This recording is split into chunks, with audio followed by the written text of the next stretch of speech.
Kel Haney. Hi. Hello, Jennifer. So lovely to see you, have you in this space. So awesome to be here. Thank you.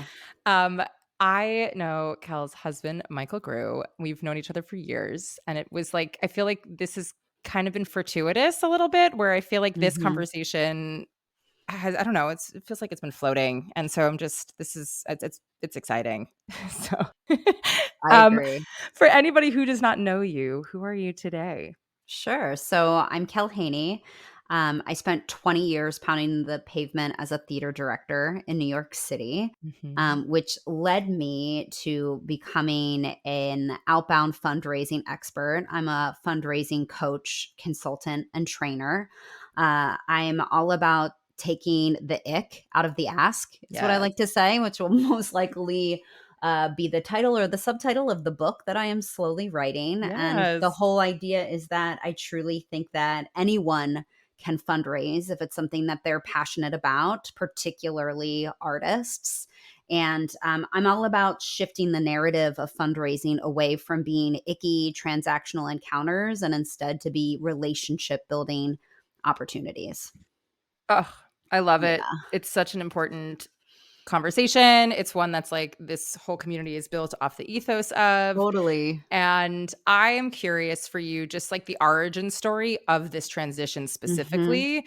Um, it feels in some ways like a natural move, but in other ways, many people aren't doing it. So would love to hear that. Yeah, absolutely. So, in my 20s, so this is in the mid aughts, I was in New York. I was a theater director. I needed to do something on the side to support myself. And this Mhm. was a moment when no one was talking about their supplemental income jobs. No one was talking about what they had to do on the side to support what they were doing. I was watching most of my peers that were getting ahead were predominantly white cis men who had some Yeah. kind of outside resources to be able to make their work happen. And I think like we were all in a way hiding that we had to do anything else, that it was like a dirty little secret to have to do something other than your art. I needed to do that. So I started fundraising over the phone for Manhattan Theatre Club. I had been working there as an intern, and then I became Lynn Meadows' second assistant for a while. And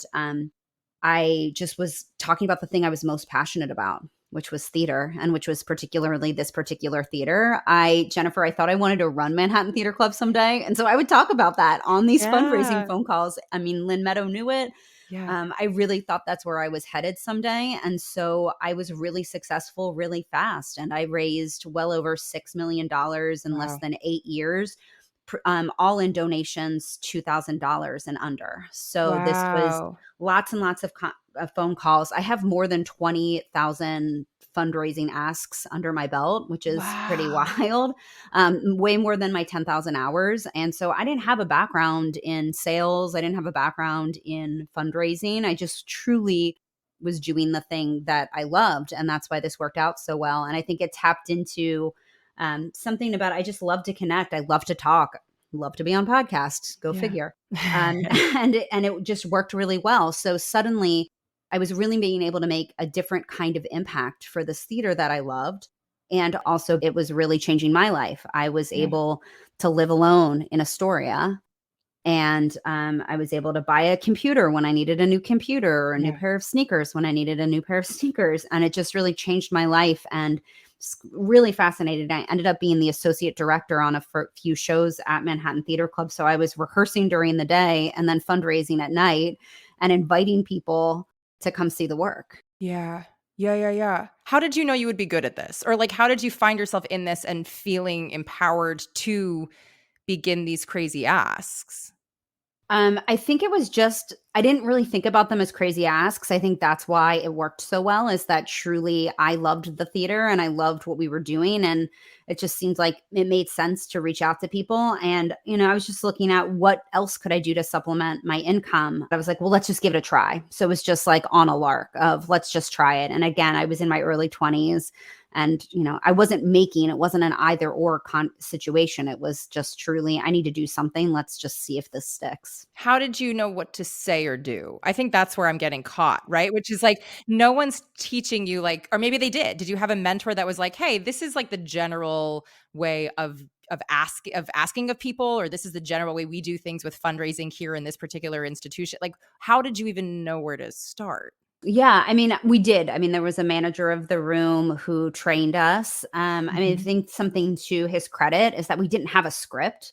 It Okay. wasn't like you have to say exactly this. It was just truly, here's what's happening at the organization. Here are the shows that are happening in the year. And everyone else I worked with, we were all artists and we were leading from a place of what we were personally passionate about.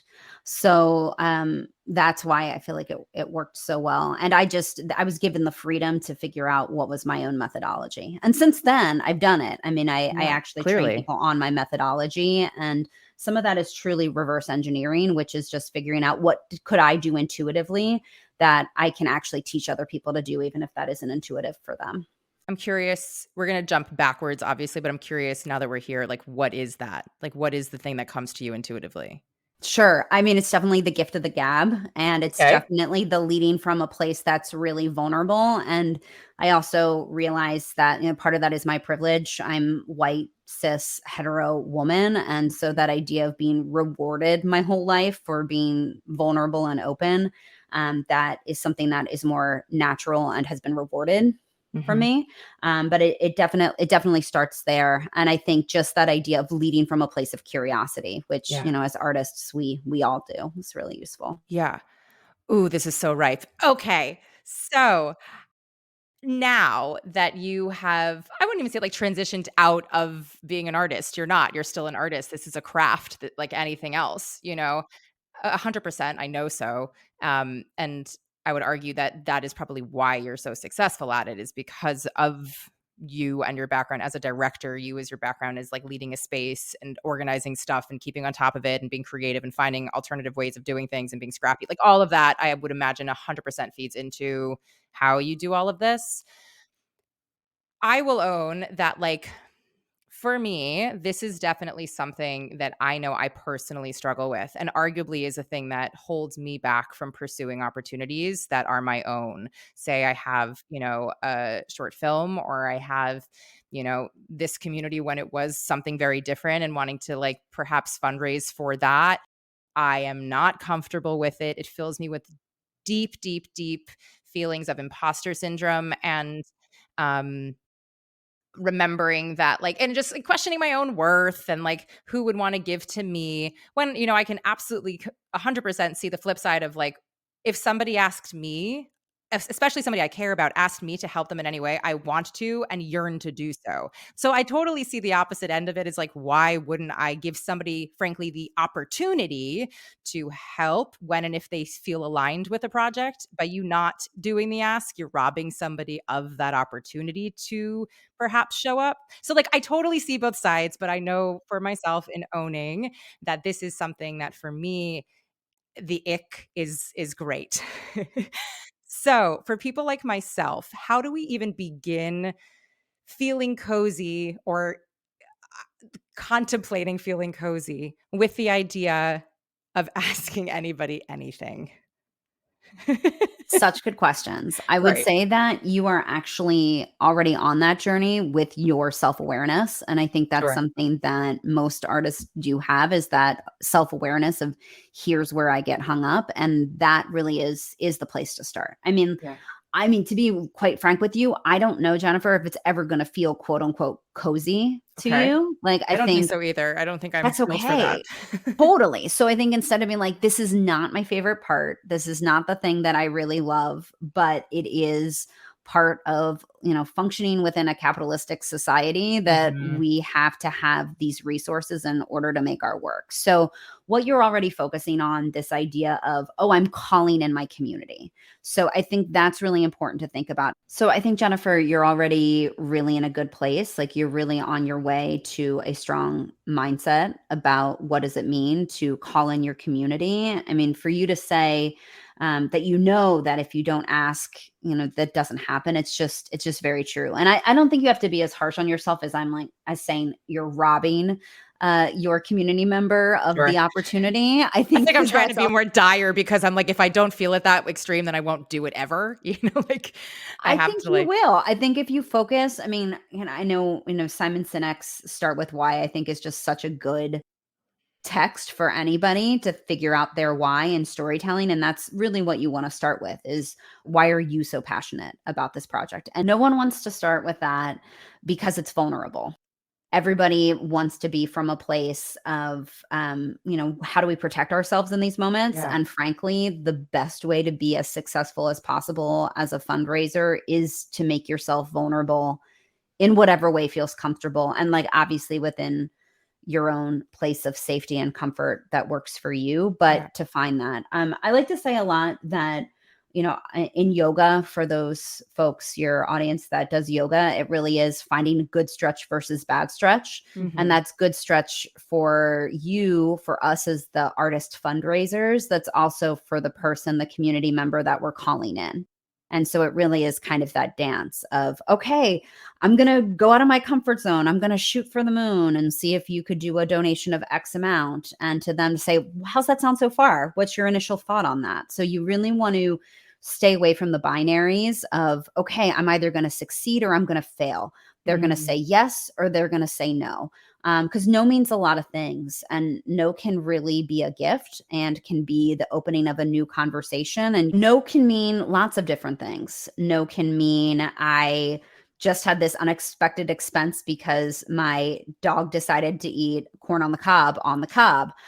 It could be because they're going through something. A family member is sick. It could be we're switching jobs. It could be I never give to arts yeah, organizations. Wow, okay, that's a whole other kind of conversation. Or no, because last time I donated, I didn't get a thank you. Or right, no, because this particular project doesn't speak to me in the way that your last project did. Okay, great. Like, let's have that conversation and find out why. So, yeah, again, no means lots of different things. And it doesn't have to be, it's very common for people who are new to fundraising to kind of like try to pigeonhole themselves and pigeonhole the person with whom they're speaking to be like, okay, I did it. Yes or no. Let's rip off the band aid. yeah, And it's like, just because you need to get yourself to that place, like they may need to be in that dance in a slightly different way. So it really is active listening is a huge part. And at least as artists, like that is something, particularly as actors, of how to really be in the moment with the person yeah. that you're with. Yeah. Ooh, okay. I love an example in this space. Are you cool to like go down a hypothetical with me? Love it. Let's do Great. I'm going to make it up as I go. So this is your it. okay. I have a show I've written. Let's say I'm literally creating all this. I have a one woman show and I would love to produce this in New York. And so I'm going to need to fundraise for the space. I'm going to need to fundraise for my creative team. I'm going to need to fundraise for marketing. The classic things that will go into, and ideally I'm paying myself. Let's move into the world that we want to, yeah, so we want to be in, that I'm also paying myself an actual wage, and I Yeah. want to get this franchised under equity, so I'm actually making insurance weeks. Like Yes. I'm going for what I need. Okay. Yes. Great. What a vision. So, with all of that, I have all of these things in place. I already know my team. I know what all these things would cost. I made a breakdown on some spreadsheet somewhere that has my budget and that has all of the things in alignment for maybe their timeline of when I will need them by, and ideally how they're paid. Let's say I'm really on top of my organizational stuff. So really all Great. I need is the actual money. Mhm. Okay. What is my first step? Am I going through these are all the people that I know in my entire life and I'm categorizing them into categories and think that these people can give me more? Am I going to immediate people that are really close to me and asking who they know and compiling a list of wealthy humans who might have resources that I am then reaching out for the huge asks first? What is my plan of attack to begin with on an organizational capacity? I mean, kind of all the things you're saying. Okay, We can organize them a bit, but great. yes, yes to all of it. So I think knowing that overall budget, that's super important. And obviously, this isn't a moment to talk about producing, but having, 20% more raised as an emergency fund and is really important to think. Mhm. So we all know it always costs more than we think it will. So yeah, 100%. you want to know how much that's going to cost. And you absolutely should be compensating yourself. I Mhm. mean, there definitely should be the line item to make sure that you're being compensated. And frankly, in this situation, as both the performer, the creator, and also the producer. Yeah. So I think that's really important to know what that's going to be. And that's not just pay, you should be paying yourself first, not yourself last. Mhm. So that should just be a line item. And yeah, I mean, it's about building community. Your community building should not be starting with the moment that you're starting your fundraiser, the money that you need to raise. Rewind about what you mean by that. So, what I mean is that as soon as you're thinking you're going to be building a project, you should be building out your community. Even when you're just starting to come up with the idea of, I think I want to do this, I think the more that you're sharing that just in casual settings with the people that are already supportive of you, you want to start there. Right. And I think if artists are thinking they want to move towards self producing, then building that mailing list is super important and do that right away. How do Like you do share. that? How do you do that? I mean, we won't get too deep into digital marketing. I Yeah. don't think artists need that, but just who are the people you've already been collaborating with? Who are the people who are already excited about you? I think having some kind of newsletter that's going out every couple weeks of here's the stuff I'm working on. And to your point of like, when do you start fundraising? I think what's challenging, especially for artists, is that we want to start when we've got the like major need is when we start to Yeah. build community. And so I'm just recommending that you're building that community as early as possible and that you're thinking about how are you supporting other people in your community. That way, when it comes to, hey, I've got this project that I'm really passionate about, they know about it. They know about it weeks, if not months, honestly, before you start actually fundraising and letting them know that you're going to open up a fundraiser. You want to start that really early. So, I mean, something I like to think about is, as artists, especially if we're self-producing, you are not only flying the plane, you're flying the plane as you're building the plane. Yeah. And I recommend that you film yourself and document yourself as you do all of that. Interesting. So that you have the footage of you in the creation as much as you have it in the Yeah. final. Mhm. We want to just use what are our own superpowers. So if somebody is already comfortable on camera, then absolutely you should have little tiny videos all the time that you're putting on TikTok, that you're putting on Instagram. If you like TikTok, if you like Instagram, Right. if you don't, it's not the time to learn a new social media platform. But if Yeah. there's something you're already comfortable in, start there. If you really like to write, you think you're good at emails, great. Start writing emails. Like that's really where you want to start. And to your point of every first conversation I have with anybody as fundraisers about fundraising, they ask me two different questions. And the first question is like, how do I get a list? How do I get some kind of like magical list of Yeah. people to call or people to contact? Sadly, like that just doesn't exist. It really is starting from who is already in your circle and who does your circle know. So for instance, the first time that I was self-producing for myself, I sat down with my best girlfriend to make that list. And I had been over a decade. I'd already been fundraising for other people, but it is more challenging when you're doing it for yourself. 100%. Sat down with my best girlfriend, started to make the list. And then she How? said, Did you, like, go to your email and you're like, "These are all the people I know, let me create yeah, a spreadsheet?" Okay. totally. And I just started even before I got on the email, I just started to talk to her through it. Like for me, I'm just like a very verbal person. Yeah. And as I'm talking to my best girlfriend about this, she says, well, she and her partner could contribute. And I hadn't even thought about that. My girlfriend is an actor. Her husband is in pharmaceutical sales. Turns out that they have a budget every month that they spend towards, making donations to not for profits they care about. Wow. So she was one of my first $500 gifts. Hmm. And it did not even occur to me to Yeah. ask my best friend. Right. Well, I because it didn't, feels we like had a never, heavy lift, right? Because it's like I think the thing that I come back to is like, you have people that usually occupy certain emotional spaces or physical spaces in your life and your mhm, sphere, and to have that boundary or what feels like a boundary crossed in some way, or like yeah, to start to shift that relationship into something that is maybe a monetary exchange, it can kind of mhm, feel icky mhm, to reframe that. yeah. It can be, but I also think it's just it becomes a one never knows of Mhm. like, let's just be in conversation because Yeah. she loved being able to contribute in that way. And she'd Mhm. already, and again, speaking of calling in, she'd already been to numerous workshops we'd done of the piece. She and her husband were both already really invested in the work that we were doing. Yeah. So it was actually a really easy it was less about the ask and more about me making assumptions, and I think that's something we do all the time. Like, 100%. we're, an industry that's based on scarcity. I mean, Uh-huh. that's the big thing I'm looking to upend in a large sense in terms of not-for-profits period, but particularly within the performing arts sector, is that it doesn't we can truly lead from a place of abundance, and we can truly call people into our work and empower them as community members. I mean, I could be on my soapbox for forever that I think one of the reasons theater is having such a hard time right now is because they're treating their audience members as if they're customers Yeah. as opposed to as community members.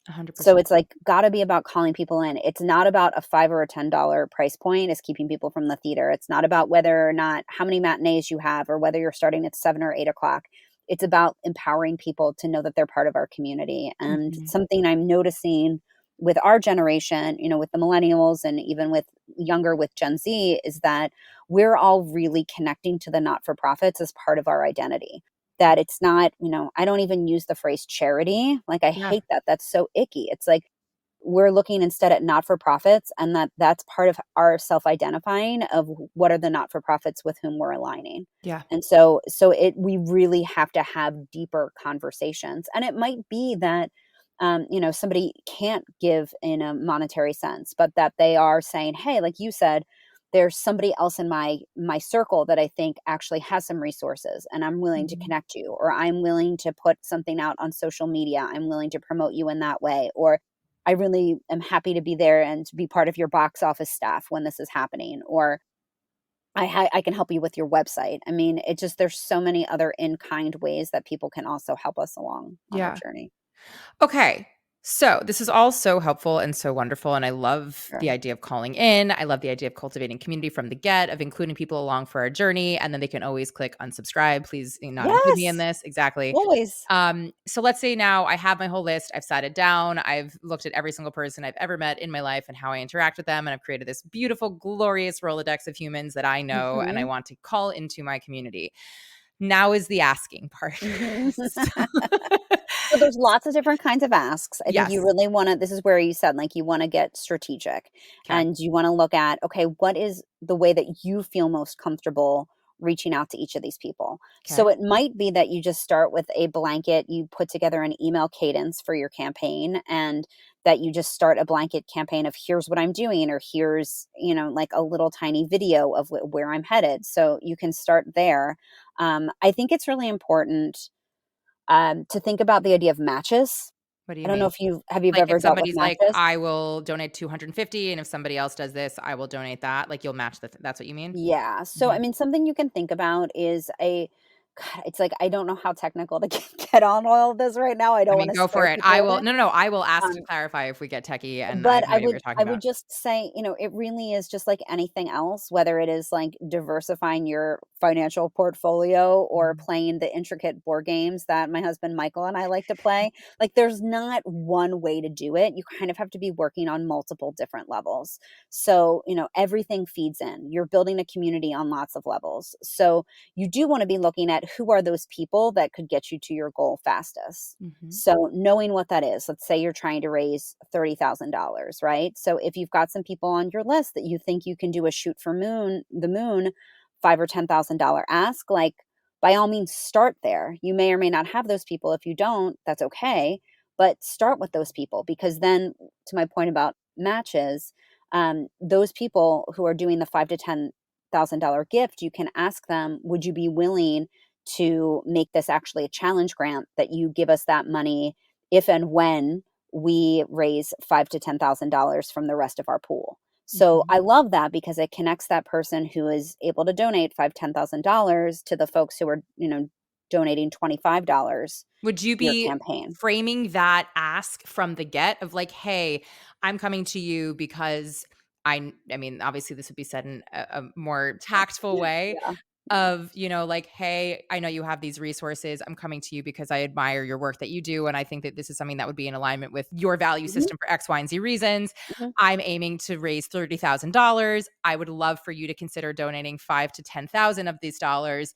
And as an additional motivator, I'm also asking my community for smaller amounts. And if we raise it there, would you match that? Are you doing this all in one ask, or as like the framing, or are you like, hey, how are you feeling about the 5 to 10? And then they say, we love this, or they say, go away, never speak to me again. Or there's that middle conversation that you were talking about of like a no is a maybe, and we have to discuss what that actually is. Like, this is Mhm. where the blah, blah, blah makes me want to Yes. So, crawl into a yes. hole. So, your instinct is great on this. I would say hold off on bringing up the idea of a match. Hmm. Just see where they are on that. And I actually really recommend specific numerical asks. So, if you're thinking 5 or 10 range, just shoot for the moon and ask for 10,000. Yeah. See what they say. I mean, I think another really good, very basic tip is that the sooner you can find a way to depersonalize and the take the like personalization, and don't get me wrong, like this is therapy, this Yeah. is like all sorts of things. We all have different relationships with money. Okay. 100%. And you have no idea how this other person relates to money. So Hmm. something I talk about a lot is this idea of, I call it like the blue jeans theory, right? So there is somebody in your community who makes $30,000 a year who thinks it's an investment to buy $300 pairs of jeans. Hmm. Okay. So makes 30K, thinks spending $300 on a pair of jeans is an investment. And that's something that is valuable to them, Uh-huh. right? There's somebody else in your community who makes, maybe not your community, maybe not my community, but $300,000 a year, who would never spend more than $30 on a pair of jeans. Yeah. So even if we know some things about somebody's potential resources, we don't actually know what's in alignment for them. Yeah. So you'll be surprised. So you really just want to figure out what you need to do in your own headspace, to like figure out. And again, this is like a whole other podcast episode. I mean, I'm definitely on my own, always doing research about money mindset and Mhm. figuring that out. I'm not an expert in that, but I'm definitely learning as I go to Yeah. just figure out how I can help people, because we all have, like I said, different thoughts on money. But if you can get yourself to a place that you are as personable, as personal, as passionate as possible in all areas of your ask, and then the one area that you do detach from is like, here's the amount. Yeah. And I recommend not commenting on that amount at all, because you don't know. So if you say to somebody, I know $5,000 is a lot, but, and if in the back of their mind is they were getting jazzed about what you're talking about and they were thinking, I think I'm going to do $10,000 to this person.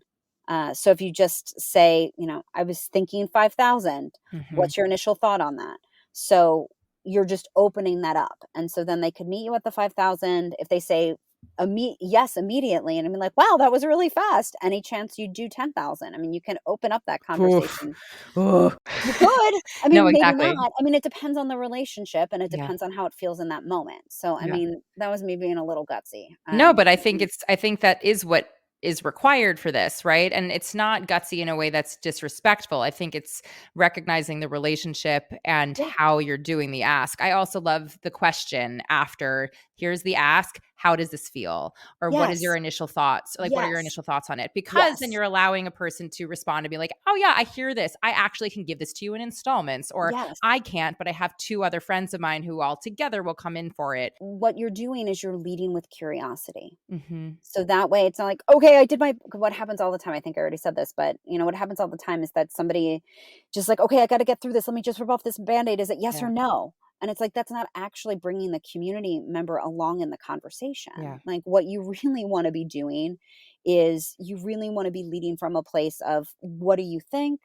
And to really be curious and be like, this is just an ongoing conversation that we're going to have. Maybe that comes to a natural standstill, or maybe that comes to a beautiful conclusion in this moment, but also you're building relationships. So the idea, I would assume, is if you're raising money for that solo show that you want to make, maybe after that you're thinking, I want to film it, or I've Right. got a second solo show I want to do. So it's like you're calling people in for a lifelong relationship with you. Yeah. It's not about a one-time donation. It's a, here's where we're headed next, here's where this journey is going to go from here. Yeah.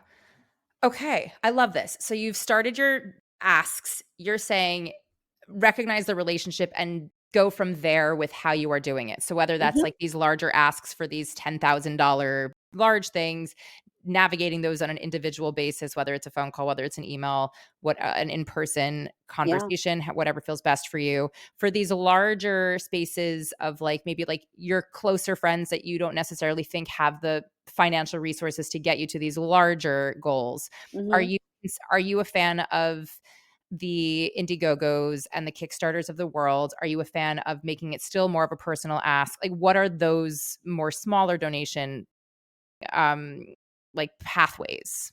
Yeah, I think you wanna use them all because especially with the idea of if this is towards performing arts, you're also hoping that this is gonna be your audience as well. Mhm. So even if you are successful with some of these larger asks, I still recommend and I don't spend enough time, my colleague, you should look up Melissa Center is a woman that actually this is what she does is crowdfunding, like, she coaches Mhm. people on how to do this, so talk to Melissa about specific platforms.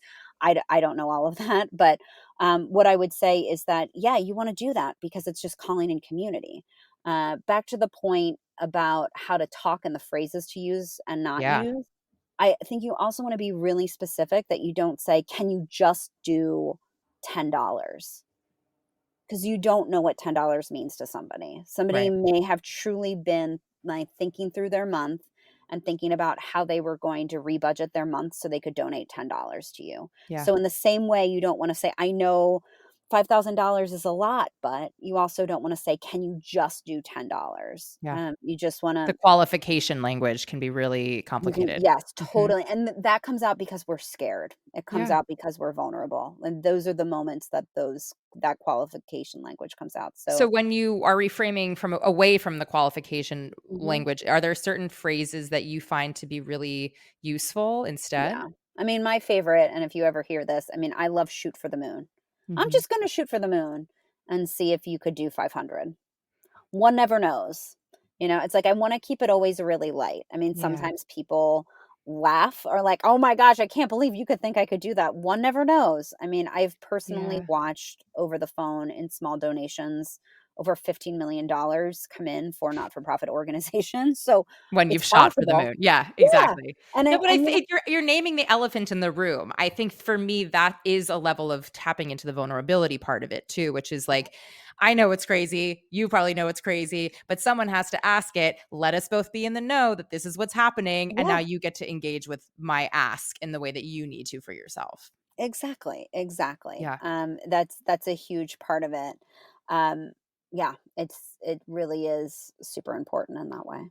What are other things that you have found are maybe some unlearnings that we specifically as artists who have been taught and grown up in a society that is, capitalistic and also systems that have kept us small and Yeah, led with scarcity? What are some things that you found are helpful for us to really unlearn or probably we will encounter as we begin venturing more into asking in this way that are like if we hear it now maybe it'll kind of sidestep us a little bit better to be on the lookout for. it's a good question. I think really just understanding that we have superpowers. And we have Okay. superpowers that the rest of the world does not have. In And what so when way? I think about, well, things we've already talked about a few Yeah. of them. So storytelling. Okay. Storytelling is huge. We know how to tell our own stories, and I think we frequently just feel vulnerable about that or feel like who cares or have our own imposter syndrome around our own story, but get Hmm. really clear of what is your 30-second pitch or your two-line pitch of like, why is this project so important to you? Yeah. Why should we call in somebody? So our storytelling is so important. We have that. We should use that. The Hmm. active listening, the idea that we know how to improvise, we know how to be in the conversation, the empathy and the reading of social cues. I mean, that's just something that the rest of the world isn't trained to pick up on the Yeah. ways in the way that we have. So we can really use that. Yeah. Really leading with curiosity. The fact that like what we do as artists is we're always changing, we're always growing, we're always observing, using that curiosity while we're part of those phone calls that or conversations or it could also be a video call, by the way. Yeah. I mean, you could say, hey, could we do like a quick 15-minute video call? I mean, that's something that we all have now. I think it's a great way. I would say the highest touch point is meeting someone in person and then figuring out what feels appropriate. Is it having coffee with them? Is it having lunch with them? Is it having, prior to dinner drinks with them? Is it having dinner? Like, what's appropriate to that relationship? Mm. What feels comfortable to you? What asking the community member what feels comfortable to them. So meeting in person, highest touch point. Second highest touch point is being on a video call. Yeah. So that way, like you're face to face. Phone calls also are super effective. So are even leaving a voicemail for somebody in this day and age that is Yeah. so personal and vulnerable, and we know how much time that takes. You can do it that way. You can Yeah. also be on email. I mean, the thing is that what's there's a if you do it over email, it feels like it's less vulnerable, but at the same time, it's easier to then just get a no, Yeah. that you can't reopen that conversation and learn a little bit more about the Yeah. no. So, I really would say it really is for those people who are potentially your highest donors slash people that you're your closest friends or family with. Like, those are good in-person conversations to be having. Yeah. If you can feel it's a good stretch versus a bad stretch for you. Yeah.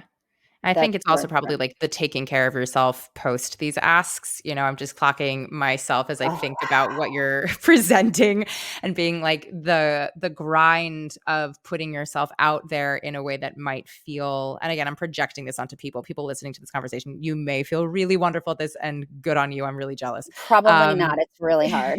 I I mean, know. we're all learning it. Yeah, of course.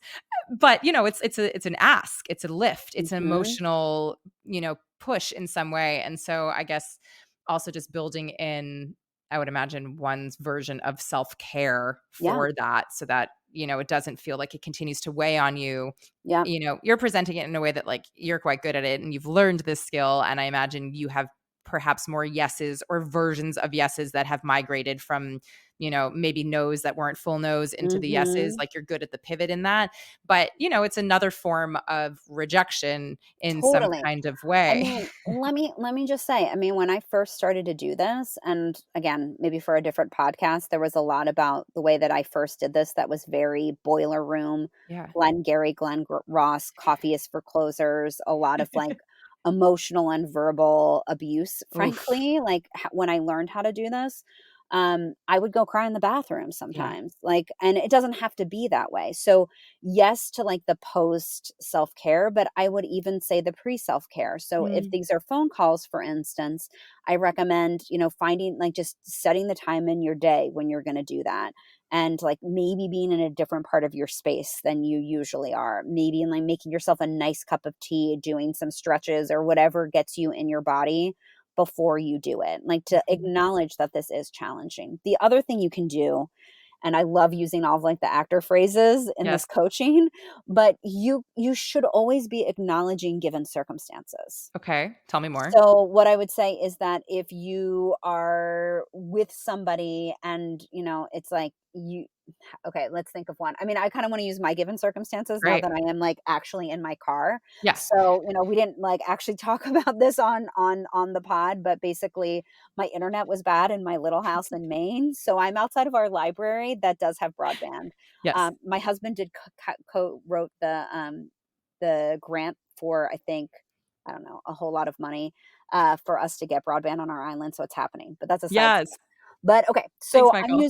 I will use that. I will say like, yes, if you and I were in a donor meeting right now and say, Jennifer, I'm so sorry that you're seeing me in my car, but on my little island in Maine, this is what's happening. So similar to you, as you could say to me, Kel, like this makes me nervous. Like you're the first ask that I've ever made. And like, or I've not been doing this long, or I've been doing this a long time. And this is still like my least favorite part of what I do. I'm nervous. Like Yeah. acknowledge your given circumstances Yeah. of like, this isn't easy for me. Like, that's okay to say that. Like, Yeah. people, we are bombarded by marketing day in and day out, and we are bombarded by like something that is glossy that's not really reality. So, I'm always recommending show the seams. It's not about Mhm. like having it all together and being like perfect and slick. If anything, people don't like that. So, Yeah. I recommend, if you're on some kind of like big, like, which you wouldn't be for what we're talking about, but some of the clients I have that are larger not for profits, like they leave voicemails. And so I say, you don't want those voicemails to sound rote. You want Yeah. to go ahead and make them feel really fresh and really alive. Yeah. So it really is about acknowledging the given circumstance. You know, you're if it's raining, you're acknowledging, wow, this like weather really stinks, or something happened politically, or there was, you know, yet another natural disaster. Like you can acknowledge whatever is happening in your reality and what's happening in their reality. It's not about like, this is just part of our conversation as humans. It doesn't have Yeah. to be something separate of that. Yeah. It's making me think about I do a lot of phone banking for, Oh, so okay, cool. this was a very interesting transition for me when this particular organization, Knock for Democracy, they're unbelievable, work with them, especially as the Awesome. elections start to pick up. Yay. But they were fundraising because they are also grassroots, you know, and as somebody who's been pretty active in their community, they reached out to many of us volunteers to be Hmm. like, y'all are really active. You clearly believe in what we do and our mission. Are you comfortable fundraising on our behalf while we gear up for this next election cycle? And I remember meeting with one of the leaders of the organization to be like, I'm terrible at this. I'm so Mm, uncomfortable with this. How do I do this? And we literally strategized together. They were so sweet about it. And I did. I great. ended up like fundraising just a little bit of money and it felt really icky. And it happened though. And people who donated surprised me who they were. I didn't think it was going to be these Hmm. people specifically in the best of ways. Yeah, you don't know. Yeah, you've no idea. And this particular cause clearly value wise matched with these particular people I reached Yeah. out to in my community of people.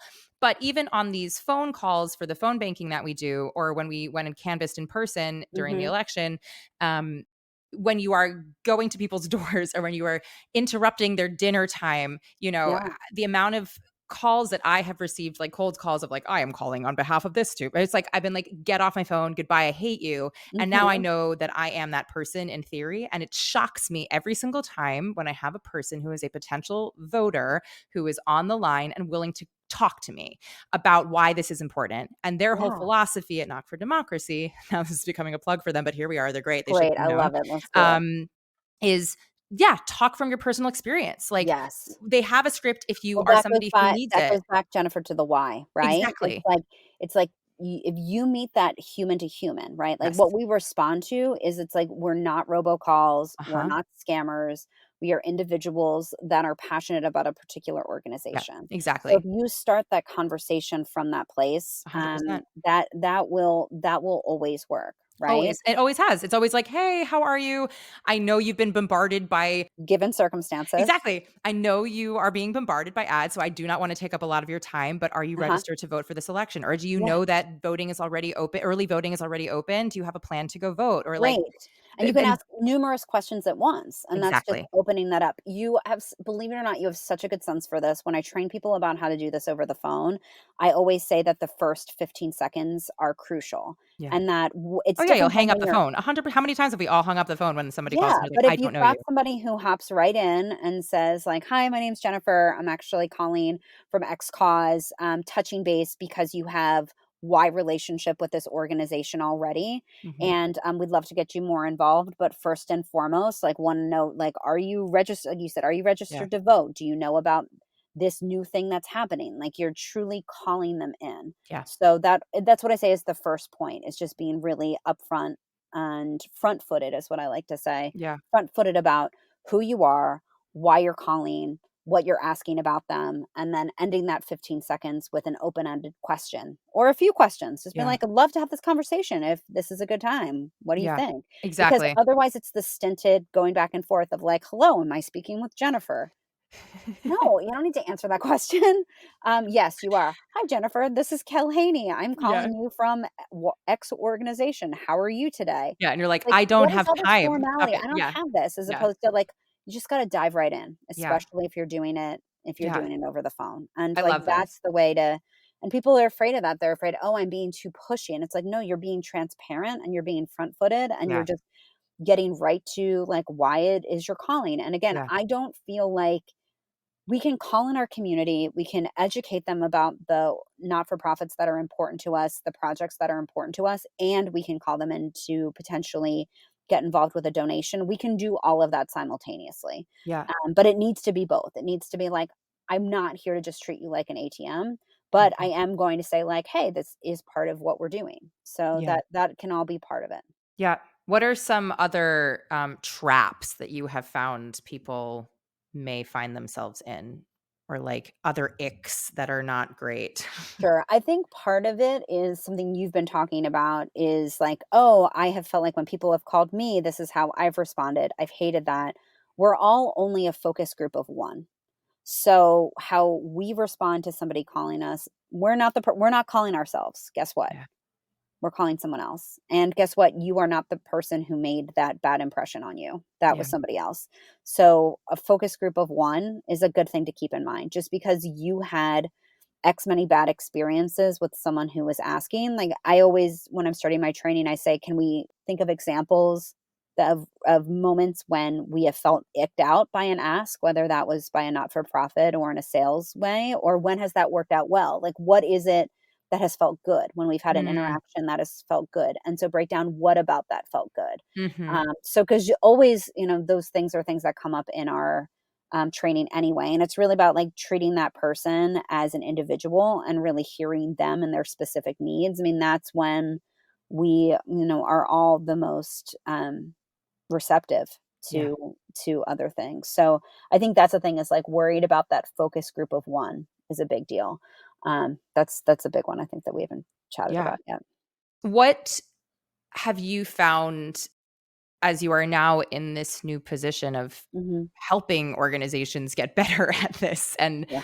um, you know, giving individuals and organizations tools to, empower them in this capacity? Hmm. What would you say are, like, your top 3, like, must-dos always to remember? Okay. I'd say always remember that your story is the most important messaging to share. Why you are particularly passionate about this. Okay. Mhm. That's number one. I say number two is to remember that you are talking to another living, breathing human Human being. being Mhm. who is bringing their own baggage about money, about asks, about just what happened to them so far in their day. I mean, having a conversation with somebody on one day when, their pet had an accident inside and then I don't know, there's something wrong with their car and then they got a bill they weren't expecting is Yeah. very different than a day when they found out they got a promotion, they got a really nice card out in the mail out of nowhere. It just we're just meeting each other where we're at on the day. And so to have a sensitivity of how do I truly actively listen to this person and where they are today? Because Yeah. again, we are intuitive people as artists. You can sense whether it's like, oh, I think they may just have been having a bad day, or I think there was something else going on, or oh, I think they were upset with me about something else, like to really be able to intuit it, what else is happening. Mhm. Um, and I would say the third is something we've already been talking about a whole lot, but doing whatever kind of self discovery work you need to do on yourself to figure out how to take the power out of numbers. Numbers are just numbers. If you can learn to depersonalize a gift of $50 and not think about, oh, what does $50 mean to me? Again, Mhm. they're not you. They're coming to this from a different place completely.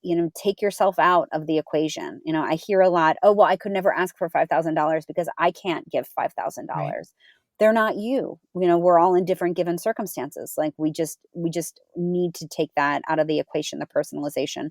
So if you can take that out and you can get yourself comfortable asking for $500, guess what, Jennifer? You can then ask for $5,000. You can ask Yeah. for $50,000. I don't know, you become a major gifts officer someplace and you can ask for $500,000. Yeah. You can ask for $500,000. It's all scalable. It's all just numbers. But if you can do that work for yourself, and everybody's different. Yeah. Everybody's different. I mean, I love therapy. I think that's a good place to start. Mhm. But also, I mean, that's the way I coach. When I coach people as individuals, we really break down what are the things that are getting in each of their ways and Yeah. super personal. I love those 3 tips because they're abstract, but they're completely individualized, Yeah, and getting in touch with those things is like storytelling, people are humans, meet them where they are, and also, like, just like I mean, these are all totally. they're just tangible, Yeah. and so And I they're always different. It just, yeah, I can't It's we could sit here if you had I can coach on how to make a call, or have a fundraising conversation, and then check in after, how did it go, what happened, but it's just they're always different. It's Right. just it's really hard to be able to give really specific advice when somebody hasn't started to do this. So Yeah. that is why it ends up being a little bit more open ended. But that's really the way to start. And Yeah. then as the work gets more specific to an individual, the coaching gets more specific to an individual, then we figure out some specifics. Yeah. I guess my next question though, just hammering off of that is, let's say now I've done this solo show as a success. Yeah, yeah, yeah. It all went so well. I was able to fundraise. Now I want to Hmm. go back to my said community, which is still my community because it Hmm. hasn't changed because it's my community, it's my community, it's my community. Maybe it's expanded a little bit. Hmm. The re-ask for the next now, Uh-huh. not just solo show. I'm now going to take this solo show on the road and I'm touring. Yes. I Like, love that. So yeah. you want to keep that in mind from the get go. You want to, again, like we said Acknowledge about, the elephant, like, "You've given, and thank you because of your work. I was able to do yes. this, and now do you wanna continue being on the journey?" Is it Yes, that? and in the meantime, just bring them on the journey. It would be great is if after they've given, before you've made a second ask, that you've had a couple of more touch points that aren't an ask, that are Yeah, just a, "Hey, I wanna give you an update of what's yeah, happening with the project."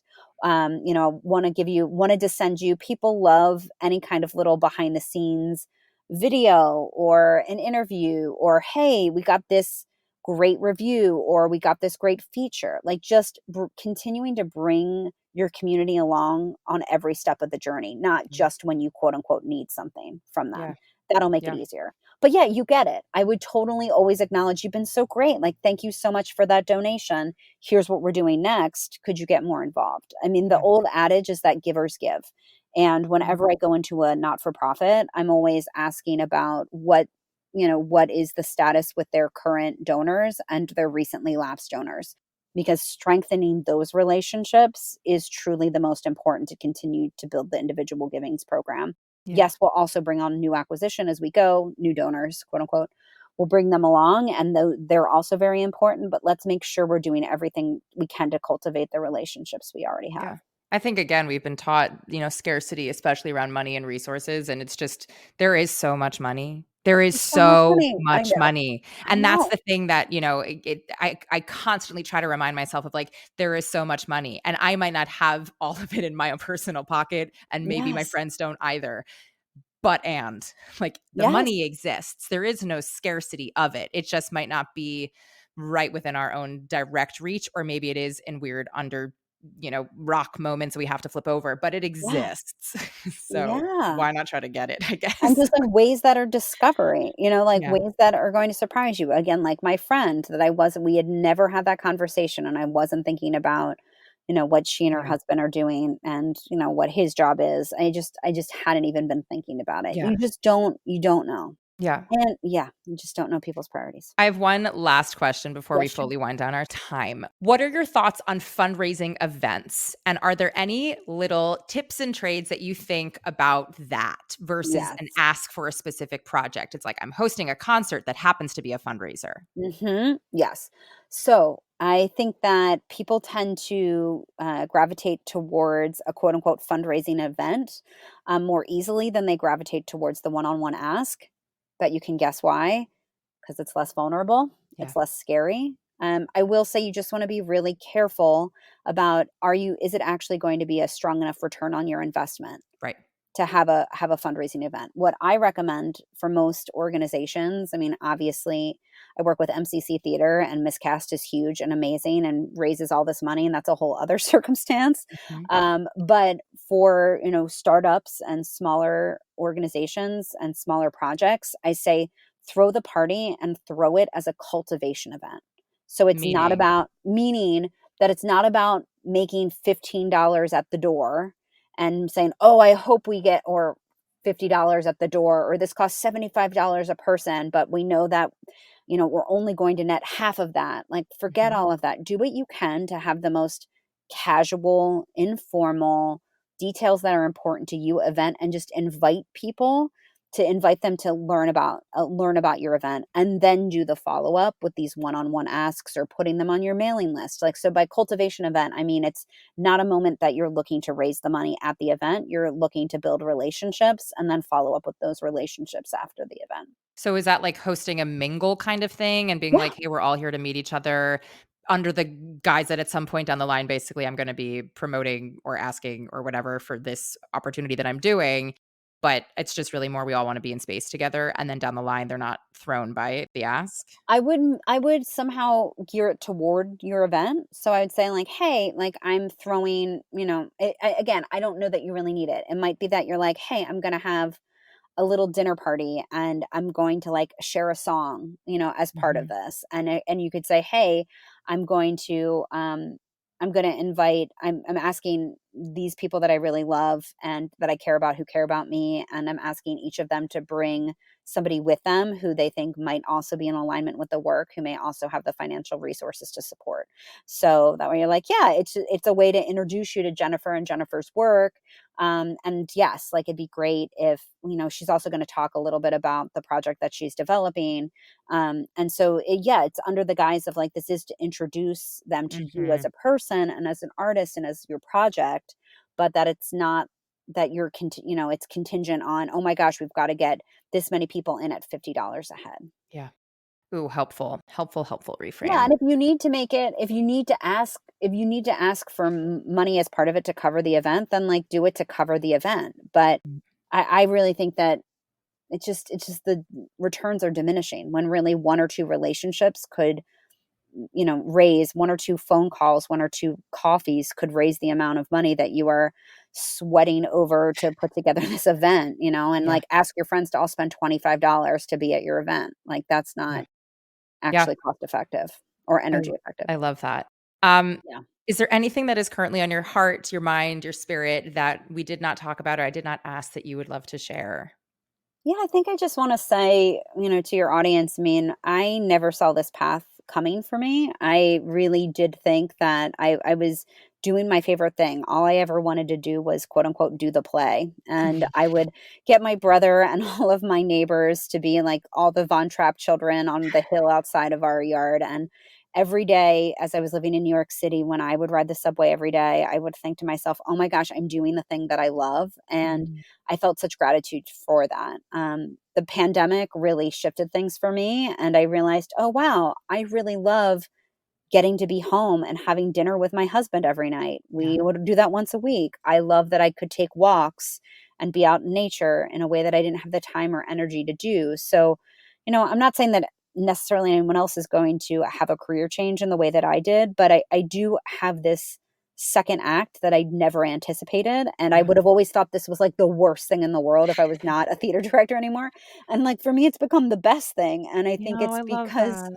yeah, for me, I felt like I was really crafting my life to support my career, Yeah. and now I'm really crafting my career to support my life. And for Mhm. me, that I just had gone too far down a road, like that course correcting wasn't possible for me in that moment. And I really love how I have time and energy and financial resources in ways I didn't have before to put creativity into my rest of like my real life, not just what I was putting on stage. And I'm really happy. So I just kind of want to give that to everybody to say, Yeah. hey, if you're thinking you might be happy doing something else, maybe think about it a little bit. Yeah. Also, if you're like, it has to be this art form, rad, do it. I'm here to help you learn how to fundraise. I'll Yes. help you do it.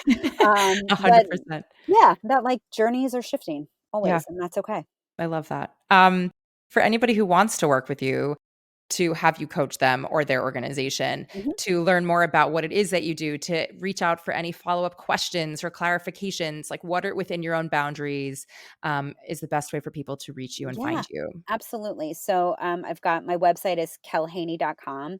If you're on there, you can schedule a 30-minute exploratory conversation. I'm willing to have any conversation with any artist at any time. You can also find on there, I have a freebie, which is 8 phrases not to use in your fundraising. So I'd recommend go ahead and Yeah, download that, and we can for have a sure. conversation at a different moment about these 8 phrases not to use. But go ahead and download them, and you'll be added to my mailing list, and we can kind of continue our conversation in that way. Mhm. In early 2024, I will have a creative cohort happening, and that'll be a way virtually that a group of created, like-minded individuals can learn how to craft. I have a training program that's my 5-minute fundraising ask, so you can learn that all together, and Amazing. we can have a version of the conversation you and I started to unpack here, Jennifer, there. So Love I'll it. I'll keep you posted on that, but you can get on that wait list for early 2024. Amazing. On LinkedIn. Not all artists are on LinkedIn.